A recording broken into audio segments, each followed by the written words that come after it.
Bonjour Julien Audoul. Bonjour. Vous êtes membre du Bureau national du Rassemblement national et vous êtes conseiller régional en Bourgogne-Franche-Comté.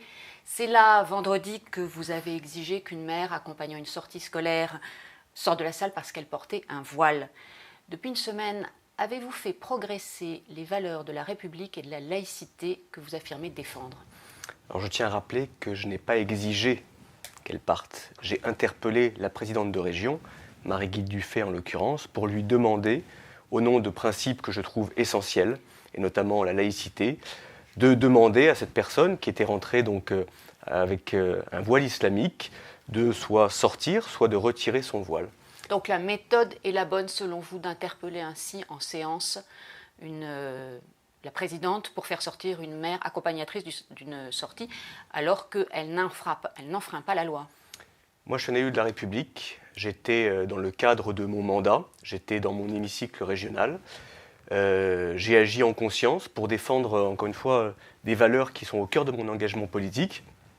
J'ai interpellé la représentante de la République, qui était la présidente de région. Et encore une fois, moi, Cette dame n'enfreint pas la loi, vous le savez quand Bien sûr, elle n'enfreint pas la loi. Mais moi, je milite pour que la loi change. Et nous militons au Rassemblement national pour que la loi change. C'est pour ça que nous avons lancé une grande pétition donc pour demander l'interdiction des signes religieux ostentatoires, dont le voile islamique, dans le cadre des sorties scolaires, pour qu'il y ait un prolongement entre l'école et les Marine Le Pen scolaires. vient de dire sur Europe 1 qu'elle jugeait votre méthode rugueuse, maladroite. Moi, c'est pas le. Encore une fois, moi, je ne vais pas discuter de la forme. C'est vrai qu'on a beaucoup polémiqué sur la communication, sur la forme. Moi, c'est sur le fond. C'est le fond qui m'importe. Et le fond, vraisemblablement, il est posé, il est ouvert, même par le gouvernement, puisqu'il y a un véritable débat qui s'est instauré sur le voile dans le cadre des sorties scolaires, mais aussi sur le voile dans l'espace public et plus largement sur l'avancée du communautarisme et de l'islamisme. Avant de parler du fond, la maire en question a annoncé qu'elle porterait plainte à la fois pour violence en réunion et provocation à la haine raciale. Quelle est votre réaction? Vous savez, moi, mon combat, il n'est pas contre des personnes. Je ne me suis pas adressé à cette accompagnatrice scolaire. Est-ce que vous ne semez pas la zizanie par votre façon d'agir? Non, je ne le pense pas. Mais je tiens à rappeler que même si je ne combats pas des personnes, je ne suis pas dupe de la manipulation qui est derrière, puisqu'on voit très bien qui est à l'initiative de cette plainte. C'est le CCIF, qui est une organisation extrémiste, islamiste, revendiquée, qui fait la promotion de l'islam politique et d'une interprétation rigoriste de l'islam, une organisation sulfureuse quand même, qui prend la défense de prédicateurs radicaux, qui invite notamment en 2013 Annie Ramadan, un prédicateur extrêmement sulfureux, qui, je le rappelle, Annie Ramadan, qui fait l'apologie de la haine des Juifs et qui fait l'apologie de la lapidation. Donc ce n'est pas rien. Vous faites le lien entre le CCIF et cette mère accompagnatrice d'une sortie scolaire. Quels éléments objectifs avez-vous? Je fais le lien puisque c'est le CCIF qui a l'initiative de cette plainte. Oui, c'est la première. Porte plainte. Mais vous avez parlé de provocation. Attendez, je pose la question. Vous avez parlé de provocation salafiste de la part de cette dame. Quels éléments avez-vous? Provocation islamiste, déjà. Et je tiens à dire que la première réaction de cette accompagnatrice voilée, elle ne l'a pas fait au Figaro, elle ne l'a pas fait au Parisien, elle ne l'a pas fait à l'Opinion. Elle l'a fait donc par l'intermédiaire du CCIF. Donc ce qui montre bien que déjà, il y a une dimension militante et une dimension radicale de son positionnement. Donc ce n'est pas anodin. Et le voile qu'elle portait n'est pas anodin. Le voile qu'elle portait n'est pas qu'un simple vêtement. C'est même pas qu'un simple signe religieux. Le voile qu'elle portait, c'est le djilbab, et qui est agréé par le salafisme. Donc j'estime que quand on vient accompagner une classe donc pour un programme d'éducation civique, quand on vient visiter un hémicycle régional avec ce signe ostentatoire-là, qui est un signe politique et religieux, oui, c'est une provocation islamiste. En agitant ainsi la question du voile, ne faites-vous pas finalement le jeu de l'islam politique? Pas du tout. Vous savez, la question du voile, c'est pas moi qui l'ai lancée. Elle est dans la société depuis 30 ans. Ça fait 30 ans qu'il y a des débats qui ne sont pas tranchés sur la question du voile. Depuis l'affaire de Creil, donc à la fin des années 80.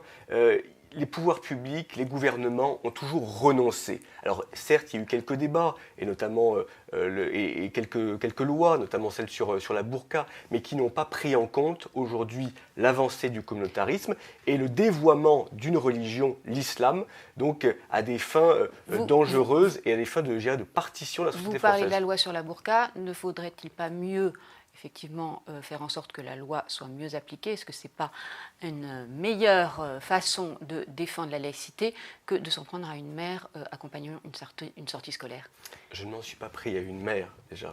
Il faut raison garder, il faut regarder la vidéo, il faut regarder mes propos. Je ne m'en suis pas pris à une mère, je m'en suis pris à un symbole. Sur la question effectivement du combat que vous affirmez mener, est-ce que, encore une fois, la méthode est la bonne? Est-ce qu'il faut, comme ça, stigmatiser, mettre l'accent sur une personne en particulier, alors qu'il y a sans doute d'autres priorités? Vous savez, le président de la République nous a appelés à la vigilance. Il nous a appelés aussi, hier, à faire bloc contre la radicalisation. Et moi, en tant qu'élu, en tant que citoyen, je stigmatiserai toujours l'islamisme. Je stigmatiserai toujours cette idéologie mortifère qui fait la promotion de l'inégalité entre les hommes et les femmes, qui est une menace pour notre démocratie, qui est une menace pour notre identité. Oui, je stigmatiserai toujours. Mais je fais toujours la différence, et d'ailleurs on le fait toujours au Rassemblement national, entre les islamistes et les Français de confession musulmane qui vivent leur religion dans la paix, dans la sphère privée, qui sont totalement assimilés à la République. Et d'ailleurs, on demande à ses compatriotes de confession musulmane de stigmatiser celles et ceux qui dévoient leur religion. Mais avec le risque d'une victimisation utilisée par ces tenants d'un islam politique que vous affirmez combattre. Oui, mais vous savez, cette méthode-là, elle est usuelle, on la connaît. La victimisation, la culpabilisation, la stigmatisation inversée, c'est les méthodes des islamistes. Pourquoi? En fait, parce que ces gens-là ne veulent pas qu'on pose le débat du voile, du communautarisme et de l'islamisme dans la société. Donc ils judiciarisent en permanence, ils criminalisent en fait tout avis sur la question pour qu'on n'en parle pas. Moi, j'en veux en parler en tant qu'élu de la République et je suis satisfait qu'il y ait un débat qui soit ouvert. Et maintenant, c'est au gouvernement, à Emmanuel Macron, de trancher. Ne cherchez-vous pas finalement à installer un débat entre eux et vous et finalement être leur allié objectif?